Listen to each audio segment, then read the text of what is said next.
What's up, everybody? It is the Best Spot Kiss move back with another video. I know it's been a while. Let's get it started. So let's talk about the PlayStation Showcase. I did a live reaction for it. Also published a new Planet Xbox podcast, episode 2, under the Weapon Wheel Patreon. So make sure you subscribe to Weapon Wheel Patreon. It'll be also be up on the channel on Monday. Check out that podcast. But so we'll talk about a little bit of what we talked about in that podcast on this video, and it is pretty much the position PlayStation is in. Days, hours leading up to the PlayStation Showcase, there was a lot of intrigue, like, oh my god, PlayStation is about to ruin Xbox's showcase. There was even reports, not reports, I know Sacred Symbols, Colin Moriarty's podcast, they were hinting that like maybe PlayStation is doing this because the Xbox is down bad. They want to use that opportunity to win over Xbox customers because they're in a bad spot. Backlash for the ABK deal, Redfall failing, the uncertainty behind like Starfield, all that other stuff that they were talking. And the show comes, and the show is absolute trash. Now, however, there has been signs of warning in regards to PlayStation. Now, on the outside of things, PlayStation is doing just fine. Their consoles are selling at a high clip. Their exclusives are coming out and whatnot. So they're on the up and up. Their PlayStation Plus service is doing good and whatnot. So there's some positives, but leading up to the whole PlayStation Showcase, they shut down their studio, the studio that did Concrete Genie. I think that's Pixel something, shut down, right? They've also had like 2 games, I believe, canceled. I know Deviation Games, which is not their studio, but it's a studio that they backed, and they were working on a PlayStation exclusive, a service-based game that had got downscaled dramatically. They laid off like I think 90 people or something like that. And that's been like, it's on rumored to be canceled. And then obviously the showcase happens. PlayStation first party didn't show up big time. The games that they did show, I know Haven showed up with a CGI trailer of a heist game. You know what I mean? It didn't excite anybody because there was really nothing to hype about. The showcase was mediocre. The biggest things that were there were already somewhat leaked. The whole Metal Gear Solid like collection, which is not even an exclusive at all. Bungie showed off their new game, which is a remake of I think the game that they were working on before Halo was oh man, what's the name of the game? But that's actually a full-blown multiplayer. It's not even a PlayStation exclusive. And they closed the show with Spider-Man, which it's big, but not big enough to surprise anyone. It wasn't a surprise. It didn't hit like it was supposed to hit because we've played 2 Spider-Man games in the last couple of years, and they were all remotely the same. Sure, it looks good, and this Spider-Man looks good. I don't think Spider-Man as a game can look any better. So it just didn't hit the way it's supposed to. And now this showcase that everybody, now mind you, the showcase I think had all the anticipation in the world, because this was PlayStation's first showcase since sometime in I think 2020 or something like that. They went nearly 2 years without a showcase, I think, or 2021 I think they had a showcase, but they went nearly 2 years without a showcase. And they've been opting for PS Pluses instead. Now in this case, I was like, you could argue that this probably should have been like a PS Plus a state of play instead of a showcase. A state of play definitely for Spider-Man, and they could have broken some of these announcements down in various state of plays. So overall, it wasn't a strong showing. A lot of negative feedback, negative press, negative fan reaction, despite all the rumors that was coming out, what they're going to do, what they're going to show. None of that happened. They were showing games that they showed a trailer to Gran Turismo, the movie, at this showcase. Like, really? They showed Street Fighter, which comes out next week. They showed Final Fantasy, which has been showed 1,000,002,000 times already. They showed some other games from Square Enix, and they're working on like a Splatoon-like game. I think what was it? What is it? I forget the name. A lot of the games that were shown at the PlayStation Showcase actually they didn't leave it a lasting impact. Because a lot of people forget the games, at least me, that was shown outside of Spider-Man and Metal Gear. I know Helldivers 2 is coming out there. It's not a top-down shooter this time. It's the third-person Sony template game now. Blade Runner 2 they announced there.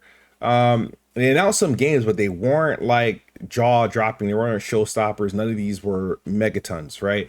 So you had the reaction to that. Okay, it is what it is. Shortly after the show, people were like, "Where is Naughty Dog? Where is The Last of Us? The factions?"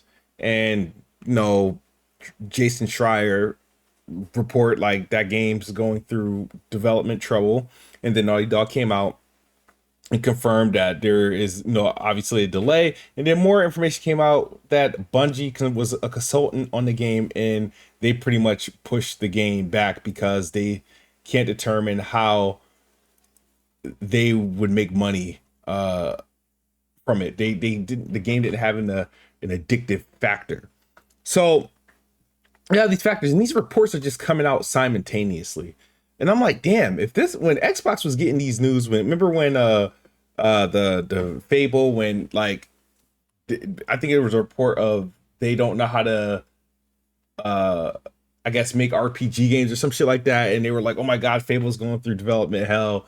Obviously when all the movement was taking place at the initiative, oh my god, Xbox don't know how to manage studios, the things that were going on with Undead Labs, these were all like headline Xbox is in trouble, these are poor reports and all this other stuff, and it created waves of content against Xbox.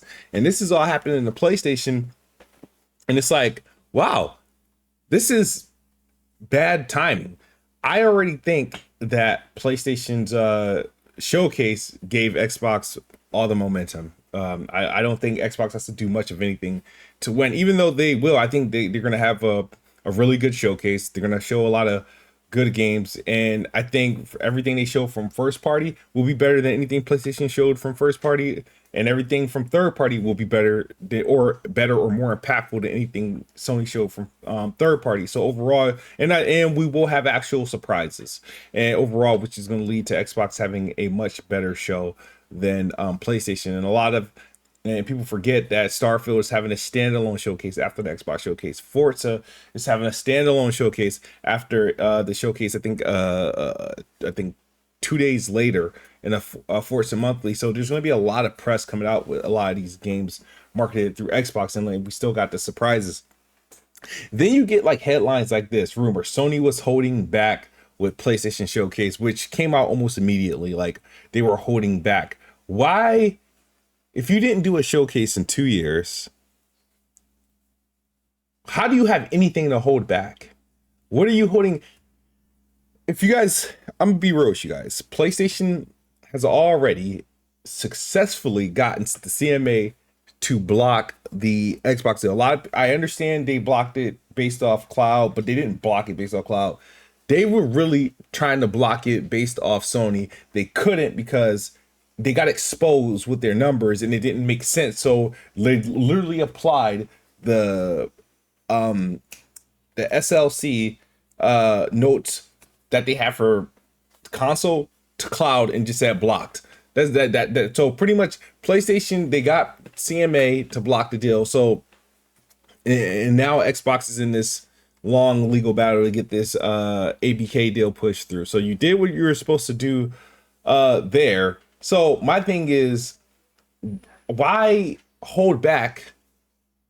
Like to look weak? If PlayStation truly wanted to make themselves look weak for this Activision deal to come through, it shouldn't be by having shitty showcases or having like unimpressive showcases. You would kind of have to self-sabotage yourself. Right now, PlayStation is beating, Xbox and Nintendo right now, and not overall, but right now in terms of weekly, monthly sales. They're exceeding all expectations. They're ahead of shipments and all this other stuff. Once you withhold some of that, stop shipping out consoles, stop selling consoles, you want to look weak. So I don't buy that idea, because all their according to reports, they're still the market leader. Their gap over Xbox is just continuously growing.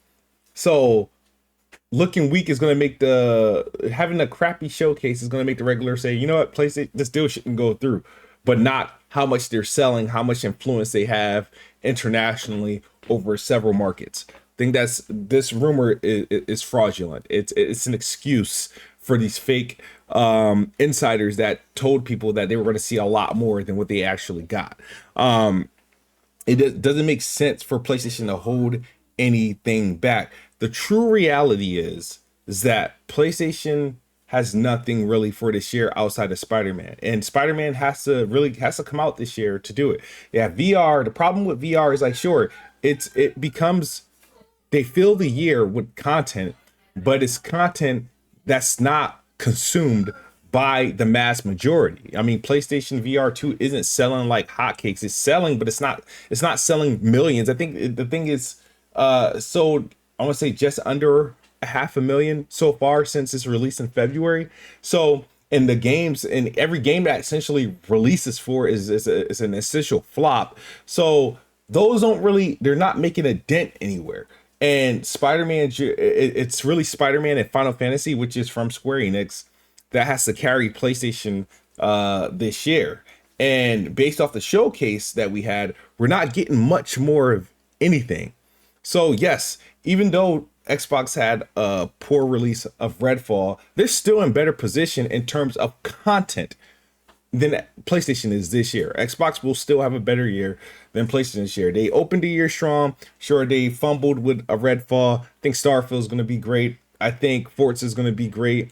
And I think if they manage to get Hellblade 2 out this year, I know that's going to be great. And any games that they have partnerships with, like Stalker 2, if it comes out this year, that's probably going to be great. They're going to have a whole ton of other games that's Game Pass bound, that's timed exclusive bound, that's going to be great. That will help fill that void. And they're just in better position. But PlayStation holding back, clearly not the case. Xbox is, I think, in position to take advantage of PlayStation's shortcomings, their weaknesses this year. And they should be what this year and late last year has showed Xbox is that, you know, PlayStation isn't someone to really be reckoned with, to like be kumbaya with. They already showed their cards and colors, what they're willing to do to get you out of business. Is now Xbox, you're not going to go as hard against them like they go against you, but you have an opportunity to execute and